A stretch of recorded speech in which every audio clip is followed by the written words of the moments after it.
Hello all. तो जैसा मैंने कहा था आपको कि हम factorisation by mid term split का भाग 2 भी यानी पार्ट 2 भी लेके आएंगे और इसमें थोड़ा कॉम्प्लेक्स प्रॉब्लम को सॉल्व करने की कोशिश करेंगे। कॉम्प्लेक्स इन द सेंस कि थोड़े वेरिएशंस हों, जैसे कि b मैंने यहाँ पर माइनस कर दिया है। मैंने एक पॉलिनोमियल ऑफ डिग्री 2 ली है, जिस वो है x square minus six x plus nine.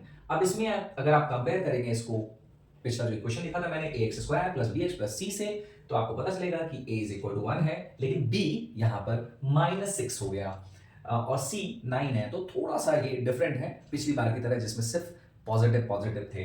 तो अब हम क्या करेंगे, वही हमारा मेथड। सबसे पहला काम a और c को मल्टीप्लाई कर देना, मतलब कि उनका प्रोडक्ट लेना।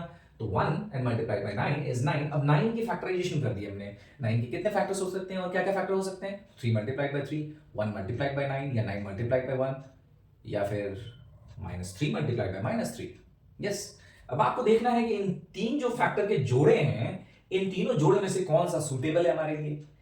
किन फैक्टर से हम -6 ला सकते हैं। प्लीज रिमेंबर, ये -6 है, कभी भी आप इसको b को पॉजिटिव मत लें।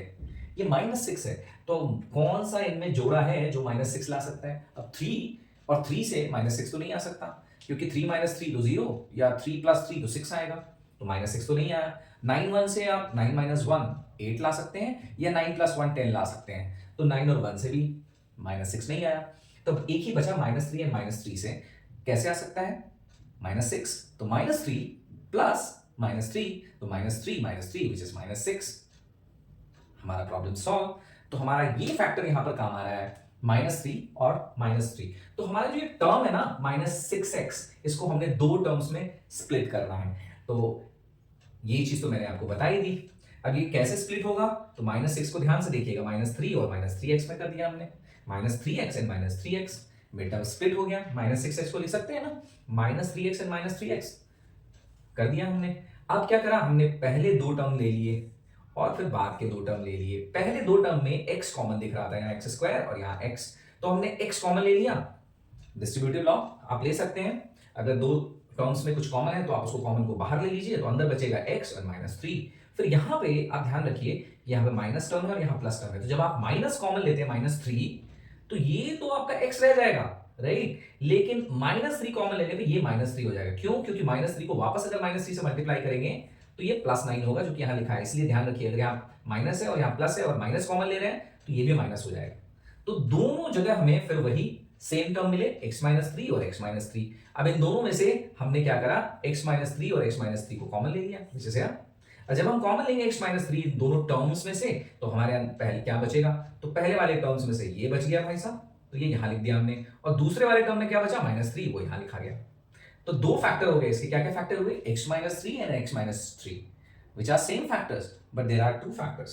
So this was bit complicated, but बहुत ज्यादा कॉम्प्लिकेटेड नहीं था, बहुत इजी था। देखते हैं अब इसका एक्सटेंशन पार्ट, कि अब मेरा प्रॉब्लम थोड़ा सा चेंज हो गया, कॉम्प्लिकेटेड हो गया।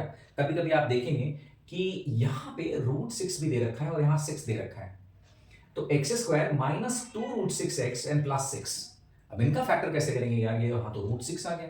तो इसमें घबराने की बिल्कुल भी कोई बात नहीं है। हमारा जो काम था हम वही करते चलते हैं। हम फिर वही x² + bx + c से कंपेयर करेंगे। हमारा a1 आ गया और b यहाँ पर -2√6 आ गया, 2√6 √6, एंड c हमारा 6 हो गया। फिर वही काम करना है, a multiplied by c, a और c का प्रोडक्ट विच इज 6। अब 6 के फैक्टर्स कर लेते हैं। 6 के फैक्टर 6 1 हो सकते हैं, 3 2 हो सकते हैं, -3 और -2 हो सकता है, राइट। और -6 एंड -√6 एंड -√6 हो सकता है। तो आप देखेंगे कि कौन सा ऐसा फैक्टर लें जो हमारा b -2√6 आ जाए। तो जब हम फैक्टर कर रहे थे तो 6 और 1 कर रहे थे, तो 6 और 1 से तो कभी भी लॉजिक नहीं बनता कि -2√6 आए, बिकॉज ये तो नंबर्स आपके इंटीजर्स दिख रहे हैं और ये आपका इररेशनल नंबर टाइप्स दिख रहा है। तो कैसे करें? 3 और 2 लिया, नहीं उससे भी नहीं आ सकता। -√3 -3 एंड -2 लिया, उससे भी नहीं आ सकता। -√6 एंड -√6, पता है आपको 6 कैसे लिखा जा सकता है? 6 can be written as -√6 multiplied by -√6। आप करके देख सकते हैं, this is +√6 multiplied by √6, which is √6 का whole square, which is 6। yes, it can be written। so हमने इसी चीज का एडवांटेज लिया है, -√6 और -√6 में इसको ब्रेक कर दिया, और उसके बाद देखा यस -√6 और -√6 से -2√6 लाया जा सकता है। इसका मतलब है कि ये वाला जो मिड टर्म है वो हमारा स्प्लिट हो सकता है -√6 एंड -√6 से। वही मैंने किया। अब जब हमने मिड टर्म को स्प्लिट कर दिया तो फिर से हमारा वही काम, कॉमन लेना, x कॉमन लिया तो x माइनस रूट सिक्स, और यहाँ पर ध्यान से फिर वही चीज, यहाँ पर प्लस है यहाँ माइनस है, जब आप माइनस कॉमन लेंगे तो ये प्लस जो है यहाँ माइनस में कन्वर्ट हो जाएगा, ये चीज आपको ध्यान रखनी है। इसी में ज्यादातर बच्चे गलत कर जाते हैं। अब आपको रूट सिक्स भी कॉमन लेना है, माइनस रूट सिक्स कॉमन लेना है, तो पता है सिक्स के दो factors root six and root six, तो जब आप इसमें से रूट सिक्स कॉमन ले लेंगे तो रूट सिक्स बच जाएगा यही, और जब माइनस कॉमन लिया तो यहाँ माइनस बच गया, तो आपके अंदर का factor x minus root six आया और यहाँ का भी factor x minus root six आया, दो टर्म्स हो गए। इन दो टर्म्स में कॉमन क्या है, x माइनस रूट सिक्स, जिसको आपने कॉमन ले लिया x माइनस रूट सिक्स। जब आप x minus root six common लोगे इस वाले टर्म में तो x बचेगा, जिसको मैंने यहाँ लिख दिया, और इस वाले टर्म में अगर x minus root six common लोगे तो माइनस रूट सिक्स बचेगा, जो यहाँ लिख दिया। फॉर्चुनेटली हमारे दोनों फैक्टर्स हमेशा अभी सेम आ रहे हैं, बट ऐसे भी हम प्रॉब्लम्स देखेंगे जिसमें दोनों फैक्टर सेम नहीं होते। तो हमारा ये दोनों फैक्टर आ गया, राइट। अब ये फैक्टर है, इन दोनों को मल्टीप्लाई करेंगे तो आपको ये मिल जाएगा, विच इज सो इजी। तो ऐसे और भी प्रॉब्लम्स हम टैकल करना सीखेंगे, but for now I think you have equipped enough yourself that you can try more difficult questions. आप और भी मुश्किल सवालों को हल करने की कोशिश कर सकते हैं। अभी तक के लिए इतना ही, धन्यवाद। Keep watching and subscribe my channel.